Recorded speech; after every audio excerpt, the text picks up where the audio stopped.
Maulan na umaga sa lahat. For today's video, papunta tayo ng Fairview pero bago ang lahat, sasagot muna tayo ng mga ilang katanungan regarding sa ating minivan na si Lakwachi. Bago natin sagutin ang mga katanungan na iyan, ipapakita ko muna sa inyo itong nabili ni Daddy na wiper. Meron kasi kaming wiper dati. Malamang, choose. 12 inches lang yun, so medyo cute siya at hindi niya sakop ang buong windshield. Kaya bumili siya ng mas very big na wiper, 20 inches na. Kaya kung makikita nyo, alangan naman hindi, tsari. Sakop na niya halos buong windshield namin, kaya big help talaga siya sa driver, lalo na ngayon na tag-ulan. At ang sarap pa naman mag-road trip pag malakas yung rain habang nainom ka ng iced coffee. Anyway, balik na tayo dito sa question and answer portion. Unang tanong, kung ano daw ang tawag sa kulay ni Lakwachi. Well, ang sabi namin sa aming builder ay two-tone, beige sa bottom at black sa taas. Pero ang nasa rehistro namin ay black and cream, two-tone pa din. Black sa taas, cream naman sa bottom. But don't get me wrong, ang cream at saka beige ay magkalapit na kulay. So, parang wala ding pinagkaiba dun sa gusto naming kulay. Yan talaga yun. Ang susunod na tanong ay kung saan daw kami bumili ng aming minivan unit. Alam naman na ito ng lahat ng aming mga old followers from the start at nakita nila kung paano talaga nag-start at saan nag-start na i-build si Lakwachi. Yes po, pinabuild namin si Lakwachi at hindi po siya basta na lang namin binili sa Gas and Go. Pinabuild namin ang aming unit at pinakustomize sa MJOS Marketing, Bacoor, Cavite. Inantay din namin siya ng mga ilang buwan, kaya iba talaga yung excitement at pagpapahalaga namin sa aming unit. Pero kung kailangan mo na talaga ng sasakyan at hindi ka na nga makapaghintay, pwede kang pumunta doon sa mga nagbebenta ng ready-made. Ang tawag sa kanila is Gas and Go. Sa pangatlong tanong, kung ano naman daw ang size ng ating mags. Well, ang size ng ating mud terrain na gulong ay 13 inches. So, I guess, magkapareho lang yung sizes ng mags at saka ng tire. Correct me if I'm wrong na lang kasi hindi ko kasi to forte, chari. Para sa ating last question of the day, ano daw unit si Lakwachi at sino ang builder natin? Well, gusto kasi talaga ni Daddy ng DA17W para power na lahat. Power, charing lang. DA17V si Lakwachi dahil hindi ako pumayag sa power door. Gusto ko kasi yung ako ang nagwawasiwas ng pinto. Charis. DA17 is straight-matic at naka-turbo siya. Pinalift up na din namin ng 2 inches para alam nyo na makikita ko yung daan. May height problem kasi tayo. Dito na kami sa Fairview at wala namang baha. Dito kami dadaan sa may village kasi masyadong traffic doon sa labasan at maraming stoplight, so dito tayo sa looban papasok.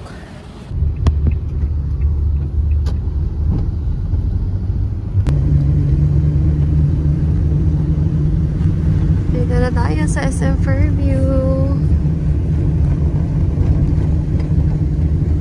As of the moment, nandito pa kami sa Lagron, nakapark. Ay, ang ingay niya. Park kasi bumili si Daddy ng ang sarap ng coffee nila dito, Patch and Co. Gusto niya humingi ng coffee.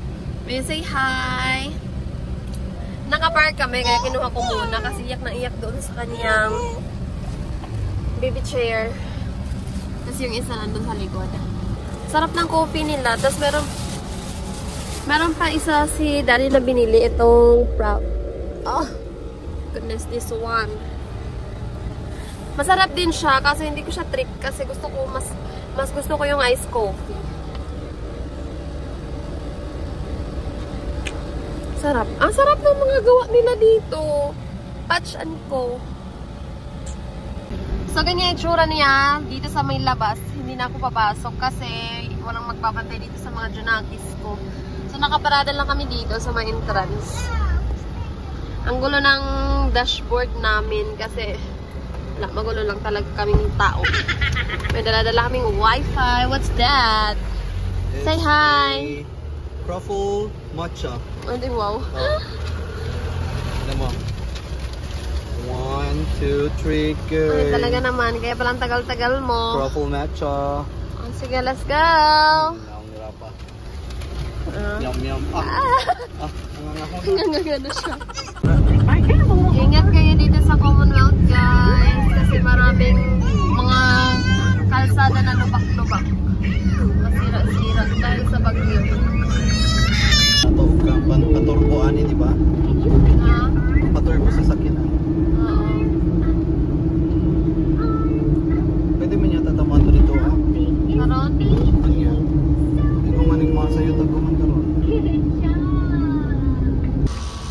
McDo! Here we go again! McDo Ligaya, as always. 500 So, unleaded.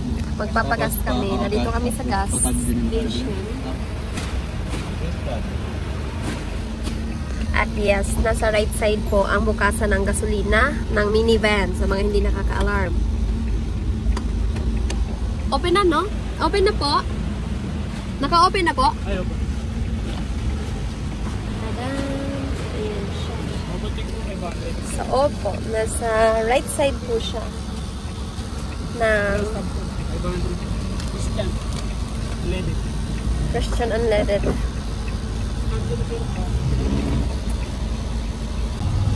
Yung anak ko, magsisinger ata siya when he grow up. And a baba there, and a baba here.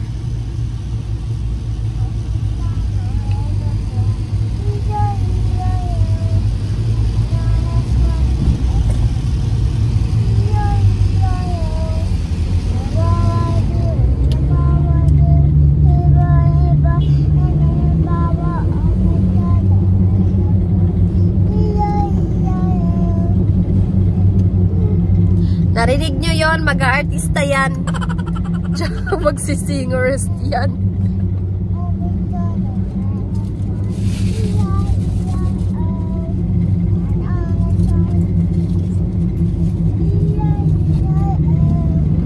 Oh, you sit down na. You put your seatbelt on. Dito. Minivan! Andito kami sa may The Surplus Manila. So, magpapagawa tayo ng turbo timer at saka, ano pa ipapagawa natin? Baka meron silang mating, ipapagawa na din natin yung ating mating. Ay, minivan! Ay, nakalock yung window ko, Jaray.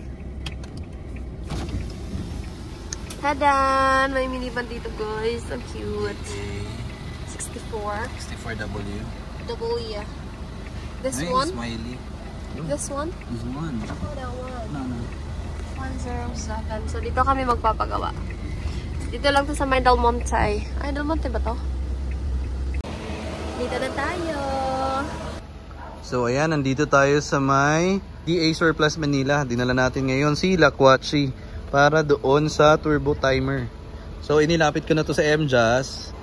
Doon sa builder namin. Sabi naman nila, walang technician na marunong. So, dinala natin dito sa Surplus Manila. Dito lang din yan sa Quezon City. So, palalagyan natin ng turbo timer tong unit natin since yung ating unit ay turbo. And medyo hassle sa side ko. Every time na pahinto-hinto ako or may pinupuntahan akong establishment. Tapos, kailangan ko pa maghintay ng 5 minutes bago ko ma-close. Minsan, nakakaligtaan ko.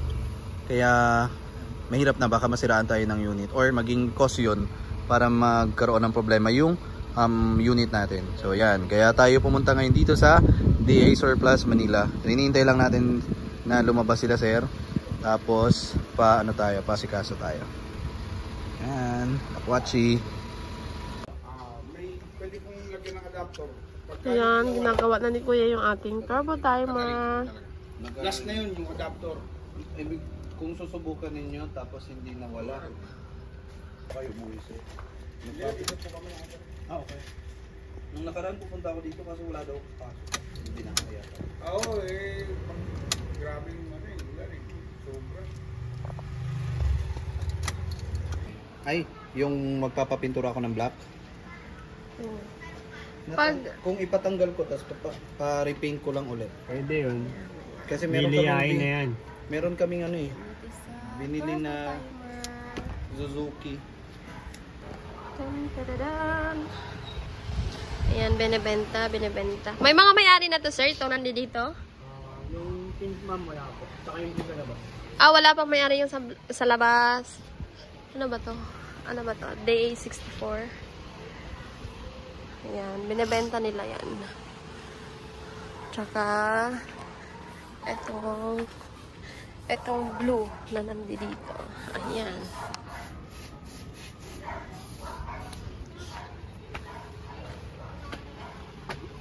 Matagal ba, sir, gawin yung yung sa gas? Medyo ma'am. Ah, okay. Ito, parang ang bilis lang gawin ng ano. Turbo timer. Yes, nandito na kami sa Ay, naulan na. Oo. Buto na tayo ng rain. Oo. Tama. Oo, Nagana na siya. kasamahan ko sila, no? As of the moment, sinusubukan na nila yung timer, turbo timer natin. Ay, gumana na siya.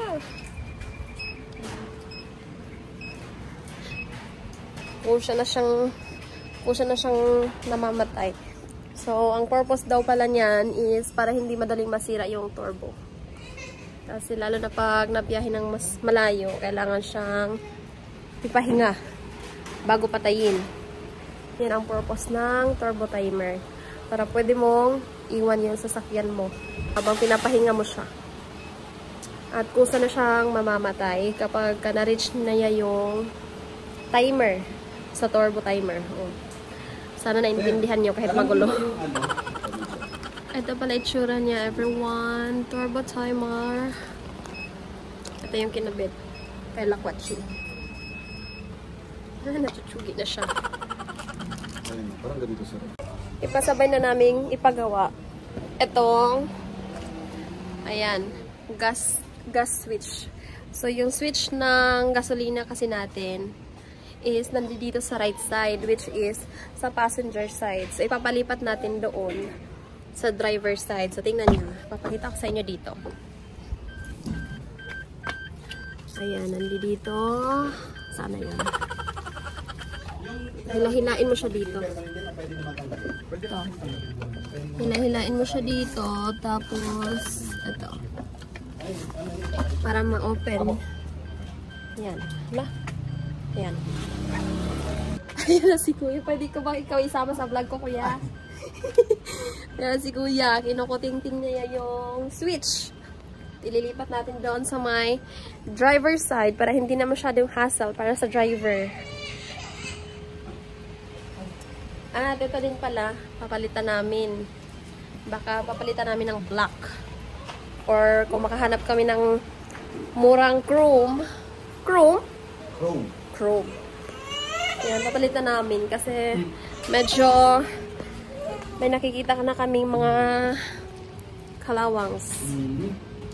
At maganda pa naman siyang tingnan pala, Daddy. Pagsisilipin lang. Kaya hindi pa nga siya masyadong pansin. Yes, nakikita lang yung kalawang niya pag ayan, nakatutok. Yan na, gumagana na siya. Kahit wala na siyang susi.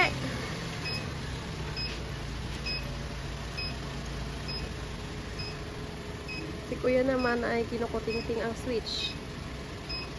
Oh, ang galing. Wow. Taray. Yay! Hindi na kami mag-aantay sa loob habang pinapahinga yung makina niya.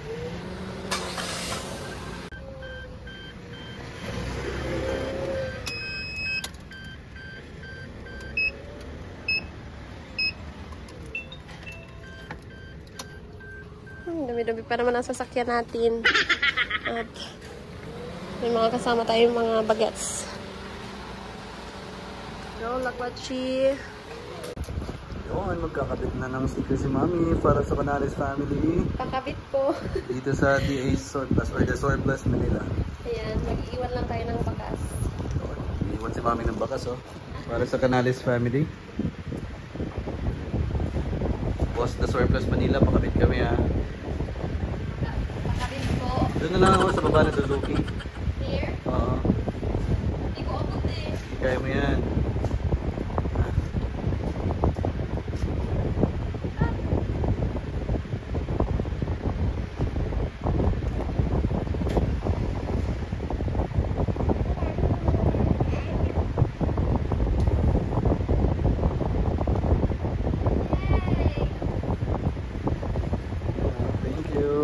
Lakwatsis travel! Canales family. Canales family. Ano nga daw yung ginawa mo, sir? Nag-trap lang po yun ng ano, sa may intake niya. Intake. Tapos pumunta na sa kaso. Ano daw purpose nun? para hindi makahigop yung tubig. Ayan, para hindi makahigop ng tubig. Ikaw kasi, Anong tawag sa intake? intake. Apo. Intake. So, Intake. yung pinagawa natin, yung intake dun sa may baba ng passenger side. Nabasa ko lang dito sa ibang GC. May usually, yun yung intake para dun sa air filter. Pero panahon ng tag-ulan, may tendency na pag lumubog yung tubig, papasok dun yung tubig. Pag nalubog tayo sa baha, ganyan. Oo. Papasok doon. Sa Japan kasi, hindi kasi uso sa kanila yung baha. So, yun is indicated for drainage talaga. Dito kasi sa atin medyo lumulubog. Para hindi magpundo yung water sa loob ng... So, pag napasukan yun ng tubig, doon siya lalabas. Eh sa atin, ang ginawa natin, para hindi siya pumasok. So, pinatakpan lang. Pero ang ginawa naman ni sir, parang screw lang yung nilagay. Para in case na pagpasukan siya ng tubig, pwede natin. Ay, wag naman sana. Wag naman sana tayong lumusong sa baha, no? Iwasan natin ang baha. So, yun pala yung kinukuting-ting niya kanina. Dito sa may baba. Videohan ko sa ilalim. Papakita ko dito. Anong ilalim? Ewan ko sa'yo. Wala naman akong nakita. Meron dito. Ewan ko sa'yo. Wala akong nakita. Tambutso lang ang nakikita ko. Kita ko yung muffler. Ginanon ko yung cellphone, tapos tinignan ko. Wala naman ako nakita. The Surplus Manila. Dito natin pinagawa sila Kwachi. Maganda kasi parang ano siya, no? Ano tawag doon yung parang Pinagawa. Hindi naman natin pinagawa. Pinalagyan lang natin ng turbo timer. Ito na yun. Para hindi madaling masira yung ating turbo.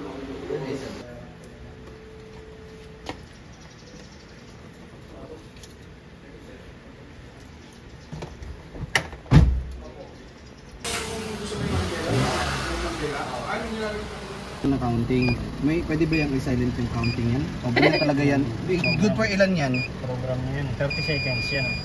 So, But- babalik sa 0. Ah. Diba? Pag gagamitin mo na yung turbo, dito mo muna yung susi. So 30 seconds na nilagay mo. Umaandar pa mo siya. Paano ko i-move ang timer? Doon na, around. Oo, si boss is nag-adjust yan. Pero after 30 seconds, mamatay na yan. Pero yung unang counting, normal yun. Basta wag mo lang Okay lang ba yung counting na 30 seconds? Oo, sure, sakto lang. Pag mapapainit ka ng makina. Pero pang long ride, pwede mo siyang iset. Ayan, mamamatay mo. Pwede ba siyang patayin yung tunog niya para siyang bumubang sa sabong? Hindi eh. Kasama ko. Yung, kasi yung diyan ka magbabase ng timer eh. So pag on, may 15 seconds na tutunog. 30. 30. Ibig sabihin hindi ko pwedeng pandarin yung sasakyan ng 30 seconds? Pwede naman. I mean hindi ko pwedeng patakbo. Ayun may counting oh. Kaya Pag start mo may counting. Hindi ako So pag tatakbo nag-zero niyan. yan, pwede ka tumakbo niyan. Kahit nagka-count yan. Okay, nag-count yan. So naka-start ka. Pag ilog mo yung susi, pag nag-zero yan, tsaka siya mamamatay, hindi ka makakbo. Pero pag nag-start ka, may counting ng 30 seconds, so mo lang takbo ka lang. Okay. So tingnan mo pagdating ng 30 seconds, hindi mamamatay yung makina. Drive ka, di ba?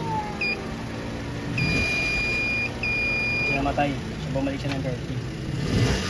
So pag pinatay mo siya, doon na siya magka-counting. Count ulit siya pag binunot na yung susi. Ano pag kinabit mo lang ito dyan?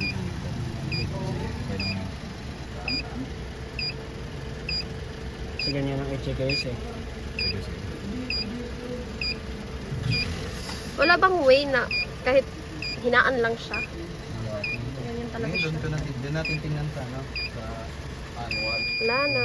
Yay! Paano dito magta-timer? Ayan na.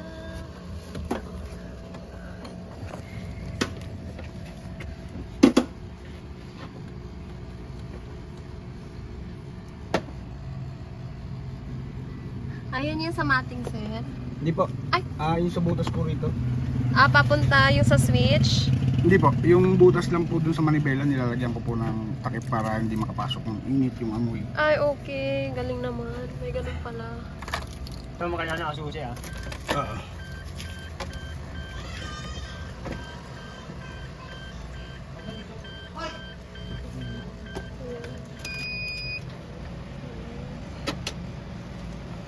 Wow! open na siya. Tara mo, ma'am. Sarado ko. Sige nga, isa pa nga. Ay, ang galing naman. Bilis lang palang gawin yan. Daddy, nabubukas na siya. Doon ka, nandun yung switch eh.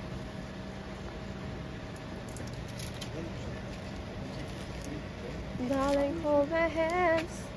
Tadan! Goods na siya. Tanggal ko. Ala! Balik mo. Ano ang tingnan mo. Natanggal ko. Pinapakialaman mo kasi. Sa manibela. Na. Ha? Nag-align na. Ang aling-align. Ito to. Inayos niya ang mating. Okay. Tapos may tinakpan siya eh. Ayun o. Para daw di maamoy yung ano. Oo. Okay. Yan pala yung nilagyan Kasi ng yung hose. malaking butas na yun sa manibela. Oo. Kasi pag Baki-baki po yun eh. pag ano. Opo. Okay. Sige. Kumbaga pag napadaan Sir. kayo sa tabi ng basurahan, Mabaho. Opo. Kaya pala. Sir, may isa pa ako na ano pala. Ayun, sir. Na, di ba baki-baki to? Nag-asikaso ba kayo dito ng baki-baki? So, ito din pala yung isang unit nila dito na naka-display. Binibenta din pala to nila. Day 64. Yan. Ang cute din. Tapos, ang kinaganda dito, meron siyang ganito. Hindi katulad nung sa amin na nasa door yung nandiyan yung butas, which is natatapon yung mga drinks pag hinahampas yung door. So, ito, meron siyang dito. Ang cute. Tapos, ayan. Parehas lang kami ng sa likod. TA64. Boosh. Ang cute ng kulay. Boosh. So, ito itsura niya sa harapan. Ayan. Yun nga lang. Yung Daddy, anong day 64 to? V? Kaya malaki yung likod niya. Ito yan. Ang difference, mag-ano tayo, minivan 101. Tumama. Hindi. Sir, Oh. ang makikita pala dito sa ano mo, Ayan. So, ayan, ganito yung itsura niya sa likod. Malaki ang space. Pwede ka malagay dito ng sofa. Katulad lang din sa amin. Walang plastic dito. Pag sa W kasi ata meron silang plastic dito sa gilid. Yun, ang cute naman ito. Habang inaantay namin yung aming minivan na matapos. Gusto po. Nanood siya ng tapos na ang ating project for today's video. Ayan, nalagyan na siya ng turbo timer. Nalipat na yung kanyang switch para sa kanyang gas. So, instead na dito sa passenger seat, diba tinuro ko kanina dito yun. Ngayon, nandito na siya sa may dito banda.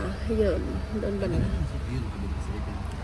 So, ayan. Tapos, inayos din nila sir yung ating mating kasi nagkagulo-gulo na.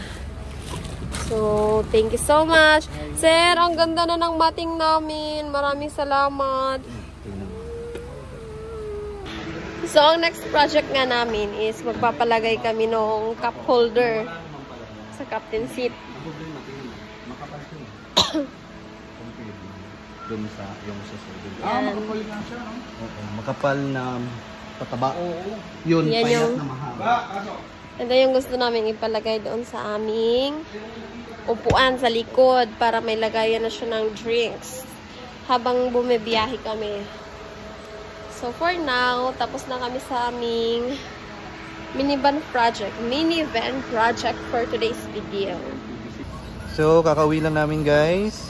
And dahil isi-set up ko pa yung turbo timer namin and tinitingnan ko pa yung tutorial niya sa online.